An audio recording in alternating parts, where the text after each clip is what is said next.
This is Officer Dion Nunley. He is charged with criminal sexual conduct, assault, and misconduct of office.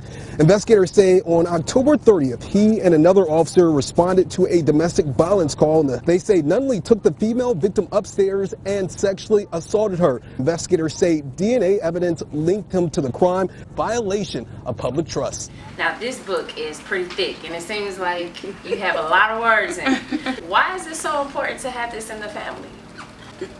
3 reasons.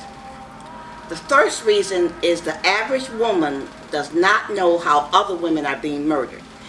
Everyone wants to say domestic violence. That is not the problem. Women are being murdered because they talk too much. That's number 1.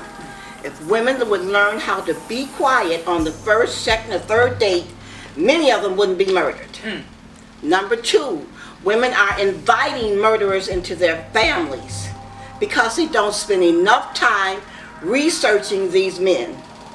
I don't care how good he looks. He does not get into the house until you find out his pedigree, period.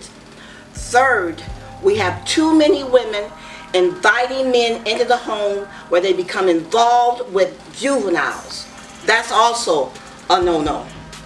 No man walks into your home without your knowing who he is, including his brother and father. Sorry, I'm passionate about this, but we have too many children being violated in their beds when their mothers are asleep because they don't realize who they brought into the home. This lady was at a bar.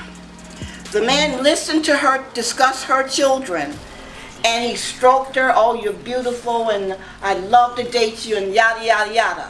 She took him home that night, and the next morning they found her daughter in a pond. Men in bars are predators. They are looking for single women who are lonely.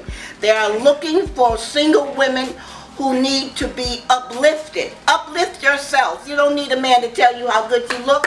Stand in the mirror and do it. A courtroom brawl.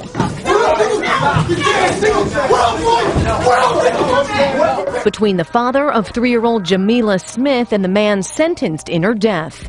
This 3-year-old disabled girl died last September after her mother, 25-year-old Jazmond Gordon, and boyfriend Clifford Thomas took Jamila to the hospital when she stopped breathing.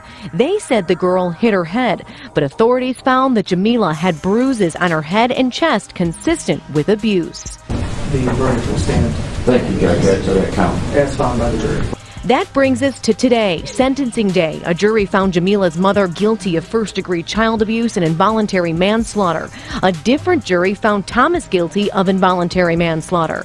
Dwayne Smith, Jamila's father, was supposed to make a victim impact statement, but came in swinging instead.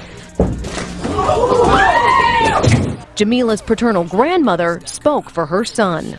She made a bad choice, a real bad choice, and to let this stranger babysit her kids, because that man was a total stranger to them kids. Now, Miss Lee, tell me where we can find this book at. Okay, you can find my book on 2 websites. The first website is touchedbythelight.us. The second website, where I introduced a lot of information to women, that website is called puttingwomenintouch.com.